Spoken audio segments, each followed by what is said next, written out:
Bonjour à toutes et tous et good morning, mais on va faire un peu de franglais ce matin. Alors c'est un grand plaisir, un honneur aussi de présenter le professeur Jeannette Hart, qui est professeur visiting professor avec nous depuis quelques mois déjà, qui est professeur à la faculté, alors je vais toujours écorcher le nom, mais la faculté de pharmacie et sciences médicales de Massachusetts, qui est à Boston, en plein cœur de Boston. Donc Jeannette a une formation de microbiologiste, mais experte aussi en santé publique et enseigne énormément dans le domaine de la santé publique, un public assez divers donc à Boston. Et on avait été mis en contact par monsieur Arnaud Roujoux de Boubé il y a quelques années, c'était en plein dans la pandémie, pour réfléchir à peut-être un projet commun avec Jeannette qui est... en plus d'être excellente enseignante et chercheuse aussi, est très francophile. Et en fait, a passé déjà plusieurs années à Paris, à Genève, et était très très intéressée de mieux comprendre des paramètres de la santé publique en France et de comparer un peu certains paramètres avec ce qui se passait aux États-Unis, en plus stimulée, je pense, par le contexte de la pandémie. Elle va nous raconter tout ça. Et donc, c'est vraiment, on est très honorés d'avoir Jeannette parmi nous, qui a déjà beaucoup dispensé de conseils et d'enseignements. Elle a fait un séminaire pédagogique avec l'Isped il y a quelques semaines et nous a énormément aidés dans le cadre du projet Shiva, qui est donc le projet de RHU, où on a une composante éthique sur la réflexion de l'implication, des implications éthiques et sociétales d'une approche de l'évolution vers des approches de prévention de précision, santé publique de précision, et on a beaucoup bénéficié des conseils de Jeannette, et nous a beaucoup aidé dans cette réflexion, et donc on est vraiment ravis, encore une fois, de t'avoir avec nous, Jeannette, et looking forward to your talk, which I know will be in English this time. Thanks so much. Merci beaucoup.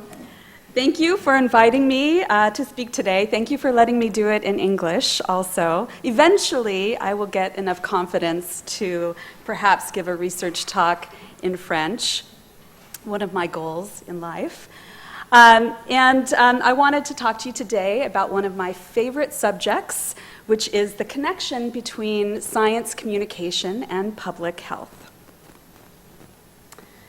So I first want to talk a little bit about the need for better science communication. As this quote says, right, science isn't finished until it's communicated. And I would argue that it's not just communicating with our peers that's important, but also with the public and wider communities around us. So I wanted to start with a story, and it's a story about communication. And it's the parable of the blind men and the elephant. And it goes a little bit like this. There are 5 blind men who encounter an elephant for the first time. Each one can only use, because they're blind, they can only use their hands to try to discover what an elephant is. The gentleman who touches the tail of the elephant is convinced that an elephant is like a rope. But his friend, who touches the stomach of the elephant, says, I think an elephant is much more like a wall. You can see where this is going, perhaps.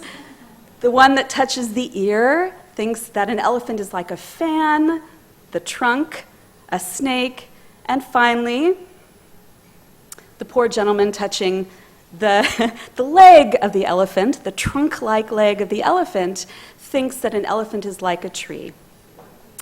They're all correct, right? These are all different parts of the elephant, but each one of these men have a different perspective.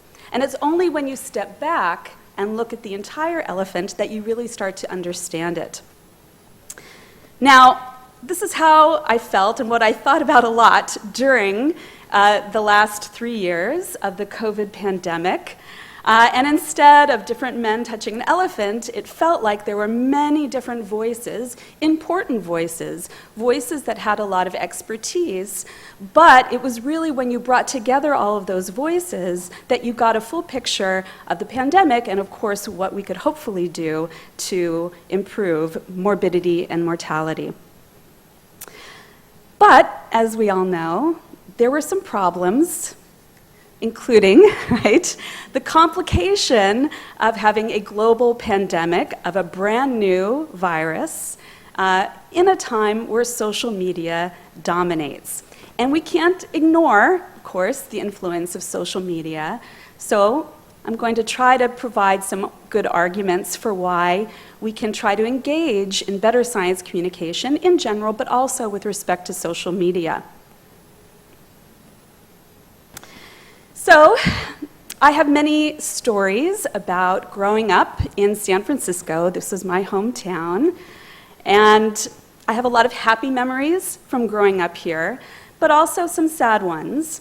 Most notably, when I was a teenager in the 1980s, and another viral pandemic started to devastate the communities around me. And of course, that was HIV/AIDS. This was one of the main reasons why I decided to study microbiology in college. I wanted to make a difference. I wanted to help find a cure or a vaccine. And like many of you, and the wonderful projects here at Bordeaux Population Health, I wanted to have a positive impact. I was fortunate to be able to recently attend a conference that was sponsored by Enlight, of which, of course, University of Bordeaux is a part of. And it was a conference about impact. Of course, impact is probably a little too small for you to read, right? But impact is the changes that we see beyond academia, right? The way that our research might influence economics, the environment, hopefully positively, right? Society in terms of public health. Oops.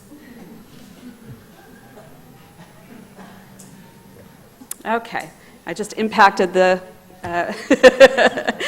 the table. Okay, so in this conference, it was really wonderful conference and really had a lot of great aspects of really engaging with communities and trying to make sure that our research has a very positive impact. And I would argue that communicating science and becoming better science communicators for all of us is an important piece in really trying to have good impact and that our science can benefit as many people as possible. Unfortunately, we've been having many problems with science communication, and for a while now. When asked over the past several decades, 2 decades is shown here, whether or not it's important for parents, extremely or very important for parents to have their children vaccinated, we've seen a decline in the last 2 decades. Of course, this is data from the United States. Different countries might have slightly different types of data, but we do see this trend in many parts of the world. In addition, despite tremendous amount of evidence that demonstrates there is not a connection between vaccines and autism, we still have a massive number of people who are unsure about this connection. And I call that also a failure in science communication. In fact, the World Health Organization defines vaccine hesitancy as one of their top 10 health threats, including up there with deadly air pollution, antibiotic resistance, emerging infectious diseases, and so forth. Too often, our communication strategies revolve around what we call the knowledge deficit model, which in more straightforward terms is just tell people the facts, right? People are just a vessel and you fill them with information that they apparently don't have, and then they'll do the right thing, right, for their health or for the environment. There are problems with that approach. It assumes everyone behaves completely rationally, which we know is not the truth, right? It's a very one-way approach to communication.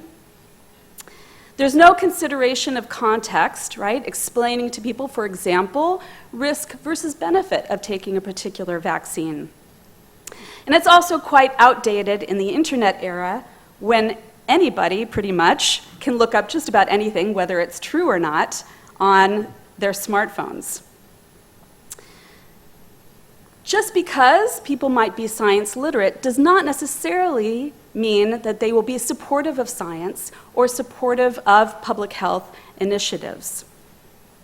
In fact, in the United States, some of the areas, geographical areas, where there are high levels of vaccine hesitancy are places that actually have people that are quite well educated.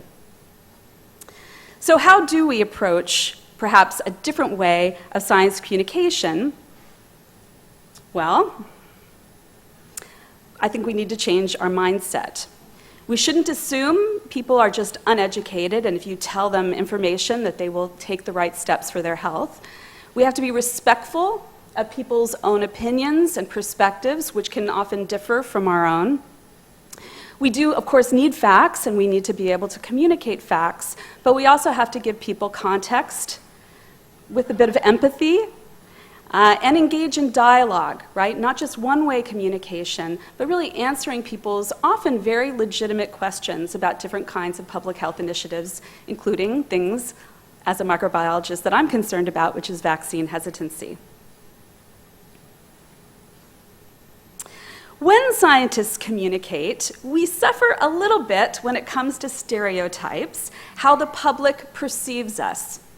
This is a very interesting study by some social psychologists that look at stereotypes of different professions. And of course, this is influenced by culture and time and many other variables. So this is just a snapshot back in 2014 and of an American culture. You can see that they're looking at two variables. So they asked participants in this research study to assess different professions based on these two variables. Warmth, how friendly or accessible somebody might be, and competence, right? How capable and able they are to do their profession. They talked a little bit about this graph and organized it in such a way that people with the least competence and warmth tend to be the least trusted professions. Poor taxi drivers down there in the lower left. And then, of course, as you might expect, right, in the top right, these are professions in general, and these are stereotypes, but in general, that are most trusted. Not unsurprisingly, you see nurses and you see teachers. The good news is that scientists are considered relatively competent. However, mediocre when it comes to warmth or empathy. And that can affect how we communicate and interact, of course, with the public. So, how do we improve science communication? If you're familiar with Aristotle, he had 3 elements of an argument that he put forth in his day, and I think they're still very interesting to think about today. Logos, of course, is logic. So when you want to convince someone to do something, let's say for the sake of their health or the sake of the environment, you can appeal to logic, right? Many of us as scientists, we like this place where we're very logical, we like to analyze things. But down below, right, you see there's another important component of an argument, and that's ethos, right? Ethics. When you try to appeal to someone's sense of morals or character. We sometimes forget the third piece, which is pathos, which is appealing to emotion. And it's also a very important part of trying to convince people to, again, do the right thing, right, to protect their health. So one of the big challenges with science communication is being able to communicate scientific uncertainty.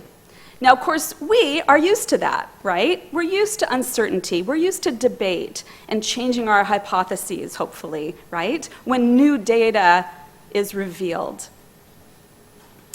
That's a strength of the scientific process, but unfortunately, it's a bit of a weakness from a public relations standpoint. People don't like uncertainty. It is actually a cognitive bias that we have as human beings. There's a great study where researchers measured people's physiological responses to stress in two different situations. The first situation was when people knew something bad was going to happen, right? So they measured the stress response in those individuals when they knew something bad was going to happen. The second situation was when maybe something bad was going to happen, right? A situation of uncertainty. And interestingly, the stress response was higher when there was uncertainty whether something bad was going to happen versus when it was absolutely sure something bad was going to happen. So this is how many of us, right, are wired as human beings as a part of this cognitive bias, right? Uncertainty causes stress. So, how do we deal with this, right? Again, it's not good to just throw facts at people without giving them context. There are a lot of people on social media who take advantage of the uncertainty in science to try to create doubt about, for instance, certain vaccines working well to protect people against certain illnesses. It's not a good idea to engage in those types of mis- or disinformation. The way that social media algorithms work, even if you say in a negative comment to a tweet or to a particular Instagram post or Facebook post, even if you try to debunk a particular post, or if you dislike it, these algorithms still create an environment where the posts become more popular. They become seen by more people, right? So instead, what can we do, right? Well, we can acknowledge and explain the existing scientific evidence that causes a particular recommendation, for example, with respect to public health. It's important to be transparent, that there is some uncertainty, and also warn people about misinformation. I'll talk about this in a few places during my talk, but it's really important to use people who are trusted in communities, what we call trusted messengers. And then, again, even though it's tempting, I know, try not to engage with mis- or disinformation because it tends to make those posts more popular, even if you're saying that it's a horrible post and it's completely incorrect, right? We'll try to drown them out with maybe some good posts and things that are accurate. Risk is a particular challenge when it comes to uncertainty, right? We take risks every day. We take a risk when we get in the car and drive somewhere. We're risking maybe getting in an accident. We take a risk going out to a restaurant sometimes, probably not here, but maybe in the United States, maybe a risk of food poisoning, right? When you go out to a restaurant. So risk is something that I knew was going to be an issue with the vaccines that they were starting to roll out in the United States at the end of 2020. I was thrilled when I saw the clinical data on the mRNA vaccines, but I knew I have family members who are vaccine hesitant. I have a cousin who didn't have his child vaccinated against hardly anything, ended up getting whooping cough, gave it to my aunt who has type 2 diabetes. It was terrible. So I knew I had family and friends, right, with maybe different perspectives, different values than myself. So I tried to start preparing people back in November 2020 for the fact that you can't give a vaccine to hundreds of millions of people and expect no one's going to experience any little side effect, right? There may be very rare, more serious side effects. A lot of people are going to get some maybe discomfort in the arm or malaise, that sort of thing, right? But I felt it was important to prepare people for that so that they wouldn't be influenced when, especially people on social media, would end up creating much more of a big deal about those types of reactions than should be made. So I talked to my friends and family, right, about balancing protection, benefit versus risk. I tried to provide some context, again, about risk. As I mentioned, right, the risks we take sometimes every day. I tried to be very transparent about what I felt we did know and what we don't know. And I tried to listen to the concerns of my friends and family. If they had questions, I tried my best to find a good source, my scientific training, right, a good source, and to try to explain it in an accessible way. And one of the concerns, of course, that came up, and I'm sure it came up around here, was that mRNA vaccines are a new technology. And so to address that with friends and family, I used this analogy. So this is a 1970 Honda. Great little car, right? It'll get you to where you need to go. It's kind of adorable, right? But what if instead of giving you this 1970s Honda, I gave you a 2023 electric Mercedes-Benz luxury car, best safety features, airbags, all-wheel drive, anti-lock brakes, right? Which one would you take, right? Would you take the new technology, or would you take the old, tried and true technology? Again, no offense to Honda Civics from 1970, but most people, right, all the time, we like the fact that things are researched well, right? We like the fact that there are new safety features, that it's new technology, and the same thing is true of vaccine research, right? We've come amazing ways from, earlier when we were just trying to figure out through passaging, how to make a particular pathogen less virulent. So that was one way I tried to make this kind of concern, more accessible to friends and family. In addition to uncertainty, another challenge we have in science communication is values. And boy, did we see this happen in the United States, probably here as well. And these are conflicts over people's beliefs or their personal values. This can be cultural beliefs, political beliefs, religious beliefs, right? Of course, I was quite shocked by how fast mask wearing and other public health interventions became in the United States based on political persuasion. In the United States, we also struggle with HPV, human papillomavirus vaccination, because of many strong religious objections. This is all tied in, again, to the fact that as human beings, right, we identify with our groups, with our communities, with our people. And part of that is because of another cognitive bias we have, which is motivated reasoning. And that's basically, in a more easy way of expressing, people tend not to like to adopt explanations that conflict with their long-held views or values. So how do we manage this, right? How do we reach out to people? As I mentioned, I have a cousin who is very vaccine hesitant. And I have people that I'm connected to who have different political or religious beliefs than myself. In fact, there was a woman who I don't even know on social media who approached me and asked which vaccine does not use fetal cells in the development. I didn't judge. I didn't say anything related to any kind of politic or religious statement. I just very simply did the research for her, and I posted it, right? So how do we manage this type of issue when we do science communication? And as I mentioned a moment ago, it's through trusted messengers.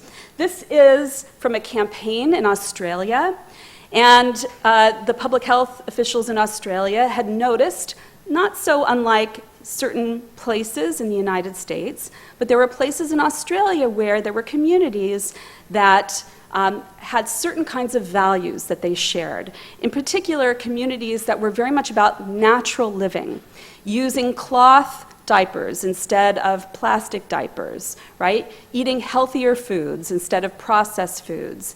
And there was starting to be a concern, right, that vaccination might be, not natural. So they launched a public health campaign that this particular picture represents that engaged with people in the community that were trusted, right, to say that vaccination was actually a great way to naturally, right, boost our immune systems to protect the people that we love.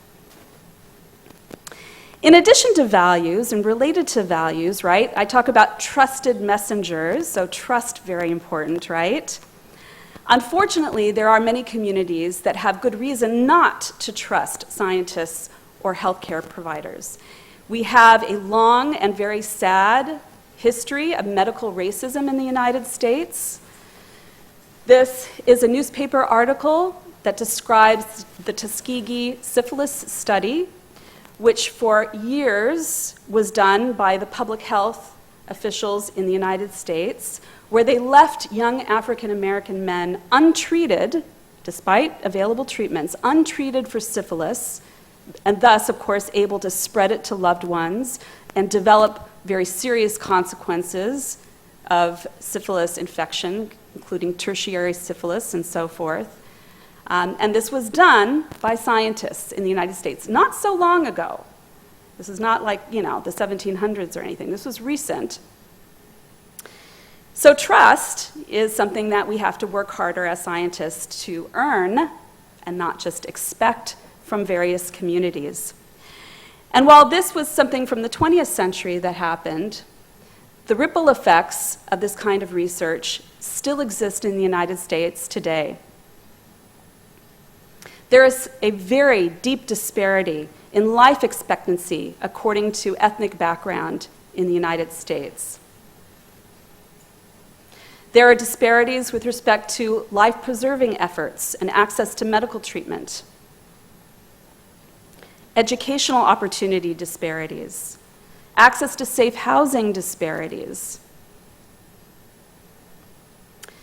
Healthcare providers hold biases that impact the care of Black people in the United States, and as a result, one example is that healthcare providers are less likely to believe when certain ethnicities come in and say that they're in pain. They're less likely to believe that it's actually a legitimate pain that requires medication.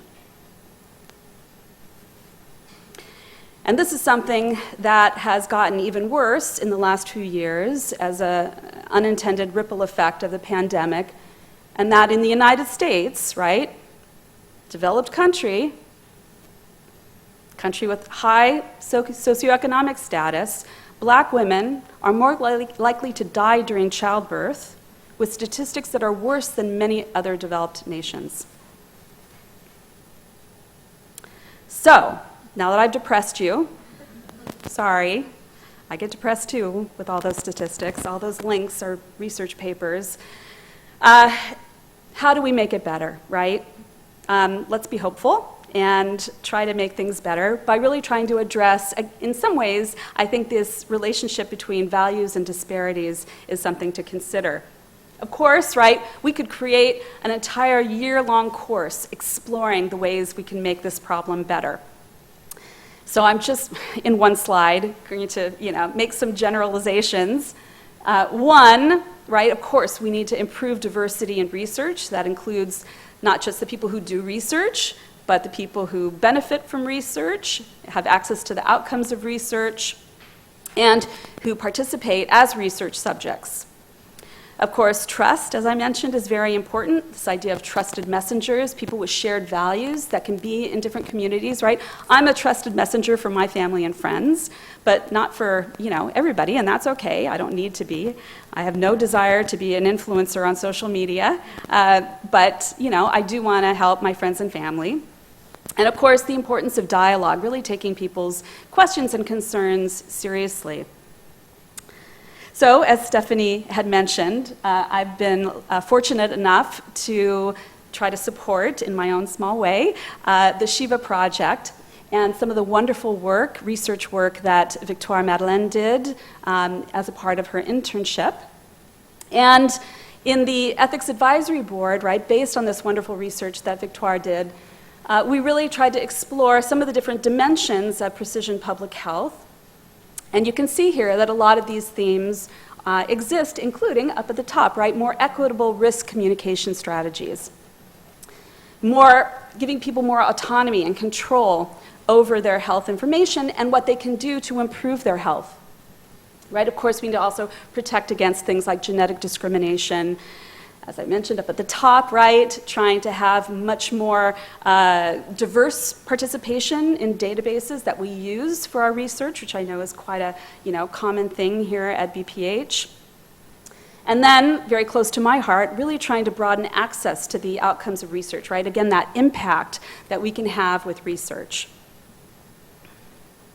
All right, getting close. I got 2 more challenges I'm going to throw at you. Challenge number 4, right, in communicating science is that science is complicated, right? It's complex. And in the last let's say, century or so, it's gotten more complicated. This figure is from a paper that analyzed words in research papers from 1880 all the way up until after 2000.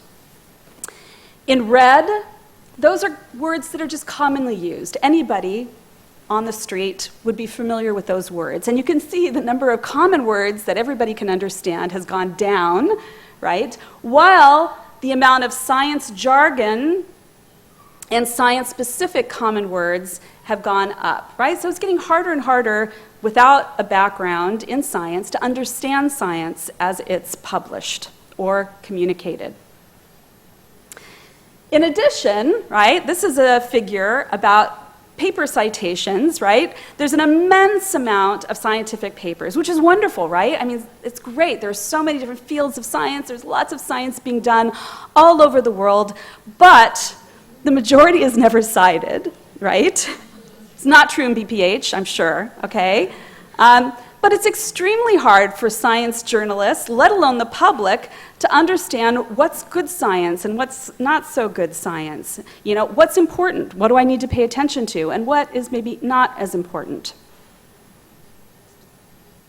So if you're familiar with the word jargon, jargon is a set of words or vocabulary that a group uses that people outside the group have trouble understanding, right? There's a lot of jargon in French, and I'm trying to find my way in so that I can... Bobo, that's one of my favorite new words. Okay, so jargon, right? So jargon is something we tend to use a lot in science, right? And again, I hope this isn't too small, but just a couple of examples, right? For most people, let's say my mom or, you know, my sister, who are not scientists, a colony is a group of people who live together in some location, right? But for a microbiologist, or for many of us, right, it's a bunch of little microbes on a little dot on a petri dish, right? A ladder, for most people, is something you walk up to get to a higher, you know, shelf, for example, right? But for those of us in science, right, a ladder is a tool to measure the molecular weight of a particular, let's say, nucleic acid during electrophoresis. Okay, so jargon, right, we have lots of words that are very inaccessible to the general public, and sometimes even to young students, right? I don't know, I remember a long time ago when I first started doing research as an undergraduate, and I go into a lab meeting, and, you know, it was very hard to understand what was going on.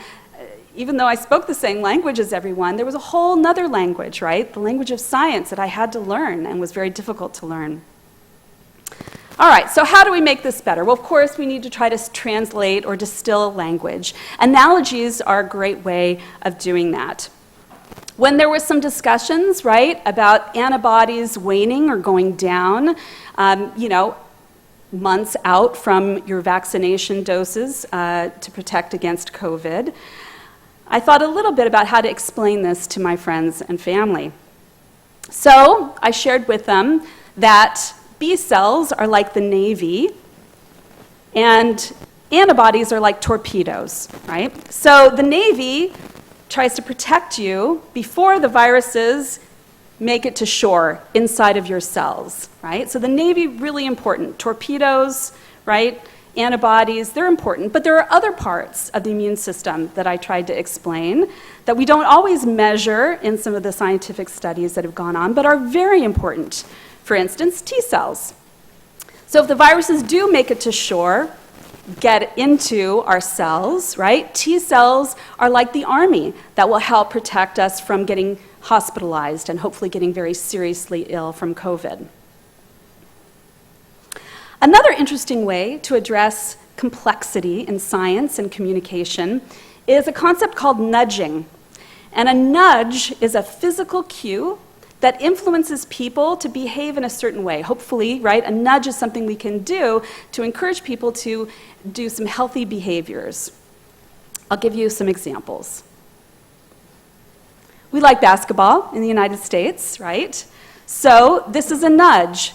It's just a physical environment that makes recycling more fun for people, right? By putting little baskets up against each of the different recycling bins, it encourages people to pay attention to which place they should put their trash and hopefully encourage better recycling. There is a little fly painted on this toilet. And this is a nudge, apparently. Gentlemen have a hard time aiming sometimes, and giving them a target can help with that and keep bathrooms a little bit more clean, public bathrooms in particular.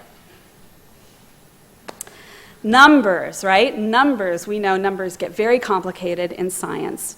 And you don't have to avoid them, right? It is important, in my opinion, to provide data to people, but we need to reduce the cognitive effort. So what do I mean by that? Okay. So I teach genetics to undergraduates, to students licence level, and I often ask them to make calculations in genetics. For example, I might want them to calculate the chance that two parents with certain genetic ancestries might have a child with a certain genetic condition, cystic fibrosis, sickle cell anemia, Tay-Sachs, something like that. All right? So they do the calculations and they come up with this number. And I said, okay, so you're going to give that to two parents, neither of which have a background in science, and they're going to be able to understand what that number means, what their risk is for having a child with, let's say, cystic fibrosis. So I encourage them to take it a step further, right? So we convert that number into something a little bit more easy for people to understand, right? A couple has a 1 out of 5,600 people. The couple has a 1 in 5,600 chance of having a child with the condition, right? All right, that's a little better, but, you know, what does that really mean, right? Let's provide some context, right? Is that a big risk? If I'm given that data by a genetic counselor, some sort of healthcare provider, is that a big risk or is it a little risk, right? So comparing, maybe giving people data on different genetic ancestries and risk, right? Or if somebody actually is a known carrier of a particular genetic condition, of course that's going to dramatically increase risk. So again, just kind of providing context for people to understand. We did this a lot, I feel like, during the COVID pandemic. You know, this is actually a relatively simple piece of data, but it still takes a little while to figure out, right? There's still some cognitive effort to figure out. I mean, basically, what it's saying is it's talking about the benefit of a third dose of vaccine during the Omicron surge to protect against hospitalization, right? So I could sit here and try to figure that out, right? Who's going to do, most of the public's not going to try to do that, right? So we have to help them a little bit. That's the main point, right? You're going to double your protection against hospitalization if you get a third dose, in particular, again, during that crazy Omicron surge.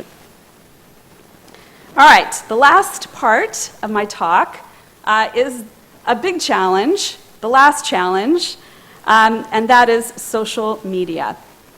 And this is where, in my opinion, stories are very important. And even though this is one little meme, it's still a story. It tells a story, right? It tells a story of two men, a friendship, right? When they were young, how they are now having some fun, and they're alive, right? Because they've been staying up to date with all of their recommended vaccines.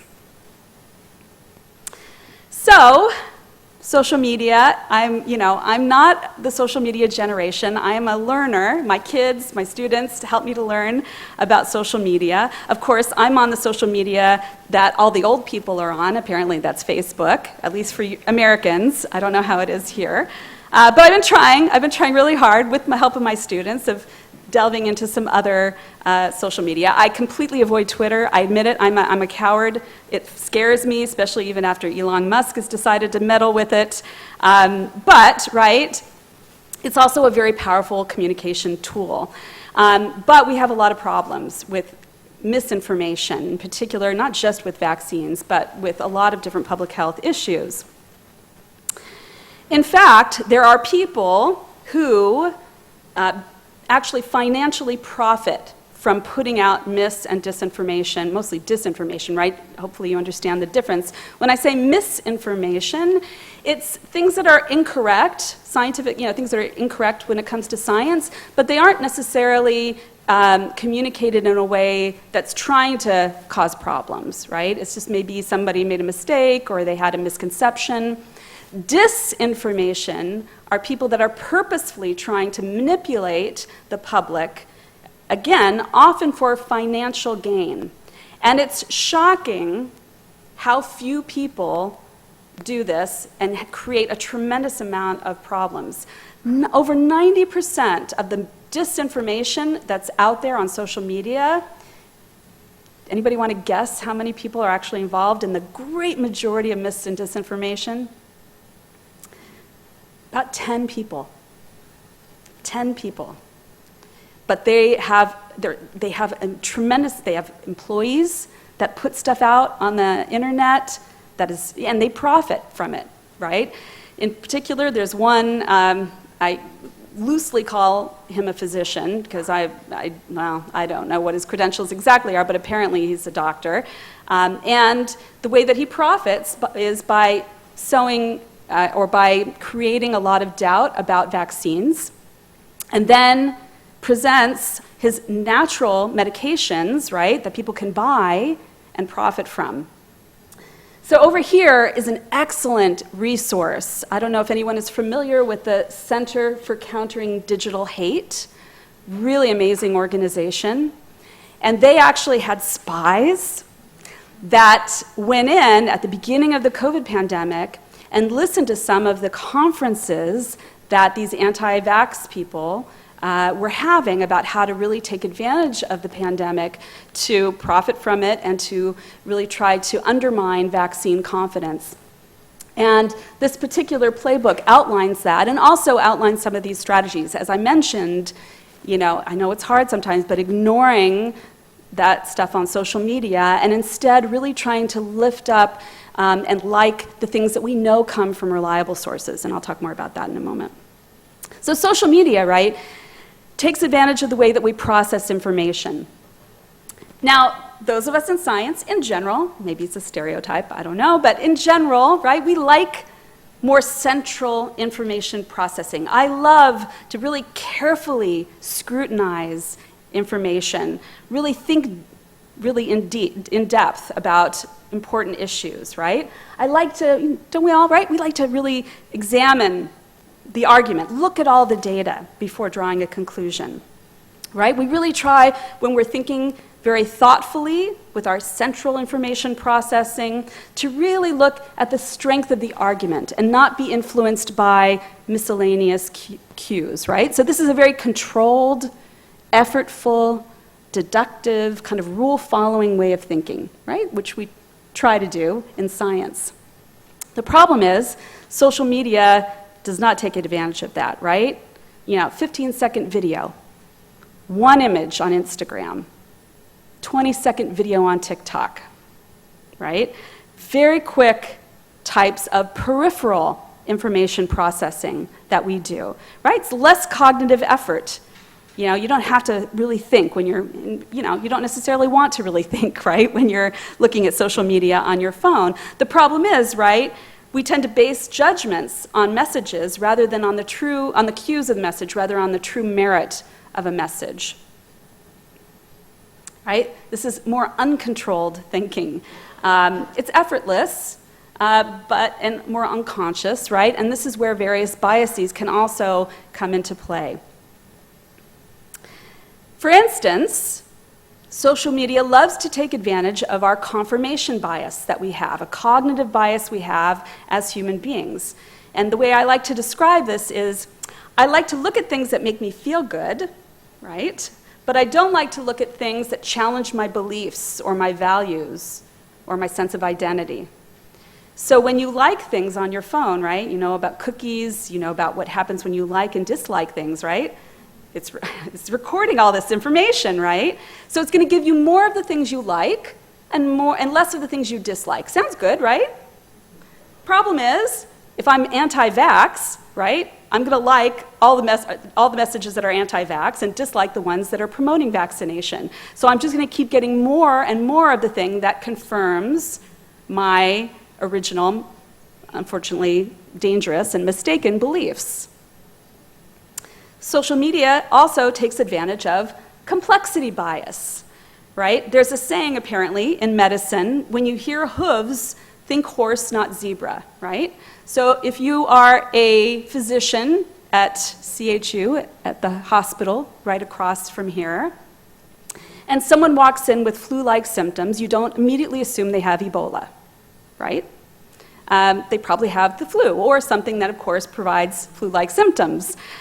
So, you want to try to, this is also why I think we like conspiracy theories, right? While you've heard, of course, the lab leak hypothesis. Well, it's much more likely that SARS-CoV-2 spilled over, like so many other pathogens, from animals into humans, right? But lab leak hypothesis is interesting. It's complex. It's something that appeals to this bias, cognitive bias we have as humans. And then last, another bias that social media takes advantage of is omission bias. And I'm going to say this because it's confusing when I say it, but I'll give you the example, right? So even though doing nothing can be really risky in certain situations, it'll feel better to us than doing something that's less risky. Taking action with less risk feels harder for us as humans than doing nothing, even if you do nothing has more risk. Okay, what do I mean by that, right? I'm not going to get vaccinated, right? That's easier for many people to do, right? It doesn't require any effort. I just do my regular everyday life, and I don't have to make the effort to make an appointment or go to the pharmacy and get a vaccine.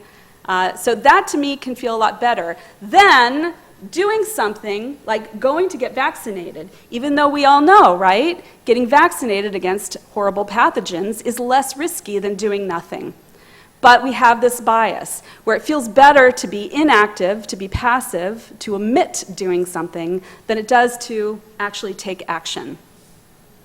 And, I would argue that this isn't just an issue with communicating with the public. These are biases we can have in our research that we should be aware of. When we look at data, we can also have confirmation bias, right, or complexity bias. All right, so I started off this talk a little bit about my story of how in the 1980s, as a teenager, I was really inspired to try to go into microbiology and science because of what was happening around me. And, stories are very important to who we are as human beings, right? Some stories I happen to like recently and are helping me learn French. So one of the things that I did with my friends and family is I shared my own stories on social media. That's my baby. Very cute. He's 19 now, a little less cute, but still cute to me.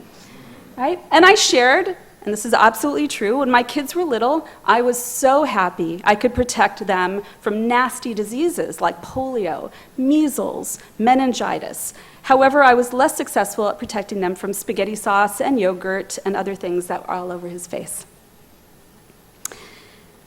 My son is a very active person who loves sports. These are all pictures of him fencing and doing scuba diving and the concussion fear that I had when he was doing ice hockey.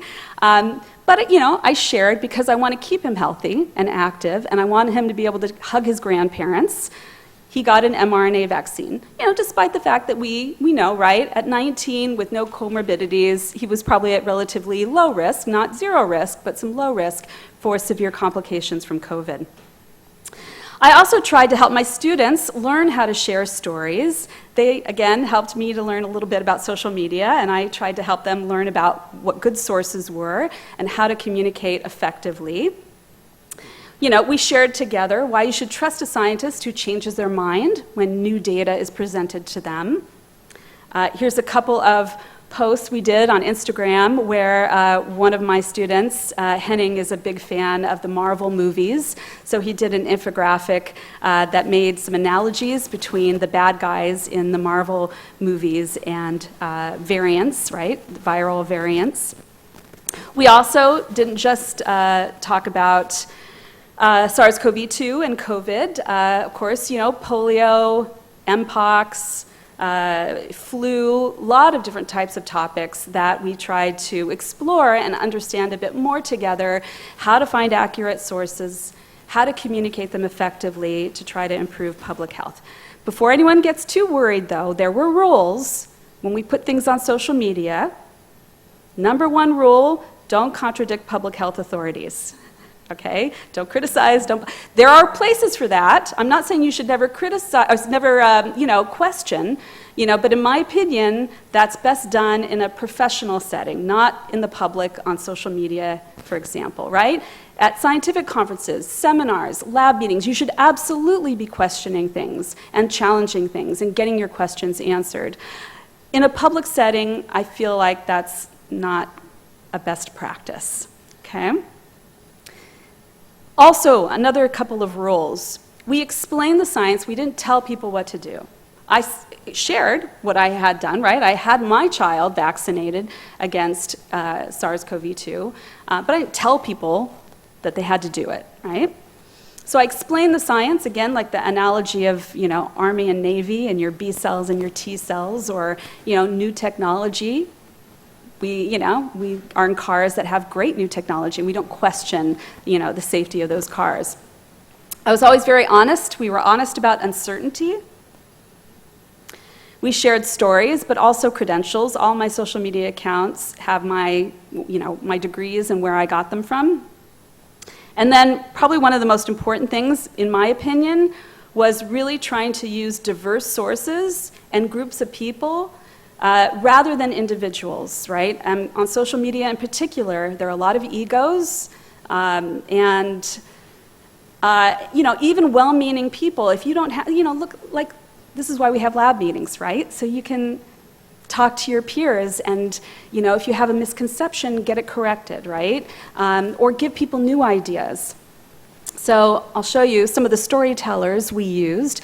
We tried to use diverse sources, so medical journals, but also American Public Health Association, of course, for a global perspective, World Health Organization, both the European and American CDCs, and then some of my really favorite storytellers on YouTube. This Week in Virology, again, groups of scientists who come together and talk about science and correct each other if there are misconceptions or errors. The University of California has a wonderful grand rounds that they do on the School of Medicine for the University of California, San Francisco. And they had a great series that they did during the last few years that explored the epidemiology, but also clinical virology associated with SARS-CoV-2. And then in terms of health disparities and really trying to understand better all sorts of different public health aspects of COVID. There was a wonderful series from the American Public Health Association and the American National Academies of Science. All right, so to finish off, my main message, again, is related to these elements of an argument that we talked about earlier, that Aristotle put forward, right? The importance of logos, logic, ethos, morals or ethics, and pathos, emotion. And so some of the things that I've collaborated with my colleagues on include this activity. So this is an activity that I did with my students in a genetics course and his students in healthcare ethics course, right? So we have logos and ethos covered, right? Where does the pathos come in? Well, it's an activity that helps students explore dilemmas related to and real-life dilemmas related to ethics and genetics, right? Designer babies, genetic testing, gene therapy. And so we have these stories that we share students that they discuss together. It's a communication activity and is very, very popular. We've been doing it for many years. Also, I was happy to see that actually this year, Enlight has a impactful science communication training course. I don't know if anybody here is going to it, but it looks like a fantastic opportunity to, again, learn some best practices in science communication, which helps us not just with the public, but again, also with our peers. And then, it's true, we can also help teach empathy, right? The pathos component. This is actually a wonderful activity at my university in Boston, where they took professional students, so students in fields of physical therapy and pharmacy, and they brought them together for a simulation to help them understand more about what it's like to live with dementia. So what did they do? Well, they had the students wear special kinds of glasses that simulate tunnel vision. They had to wear certain kinds of gloves that made it feel as if they had arthritis. So it's not just dementia, but basically kind of some of the problems you have as you get older. They also, I think they put popcorn in their shoes to kind of stimulate neuropathy. There was a whole bunch of things that they did in this activity, again, to kind of help young people understand what it might be like to have certain kinds of medical problems, right? So having more empathy, which can then improve, of course, the relationship between scientists or healthcare providers and, the people we're trying to support and help. All right, so a few takeaways to finish. In my opinion, a multidisciplinary approach can really help address challenges to communicating science to improve public health. In science, right, we love to go very deep. I loved studying, microbiology on a very deep level, but I think it's also really important that we have breadth, that we learn from other disciplines as well. I love collaborating with my colleagues in the behavioral sciences, in the humanities, and so forth. Helping students develop better communication skills can increase the positive impact of our scientific research. And then, last but not least, never underestimate the power of a good story. All right, so I just want to thank a few people, so important to allowing me to come here and be with you all. Stephanie, who's literally the most generous person with her valuable time I can ever imagine. Carol says it's not true. Okay, well. And it's just been so wonderful and gracious and supportive. Simone and her team, I know Pierre and Karen, and have been so welcoming and warm. And Laurent and Carol, who were very important in helping me prepare some of the projects during the last couple of years when I'm sure they had plenty on their plate, outside of some random American woman who kept bugging them. And then Judith and Morgan, who are guardian angels, I think, for a lot of people, including myself, and have just been so wonderful in helping support my visit. So thank you again. I don't know if there's time for questions, but I'll be around. I'm still around.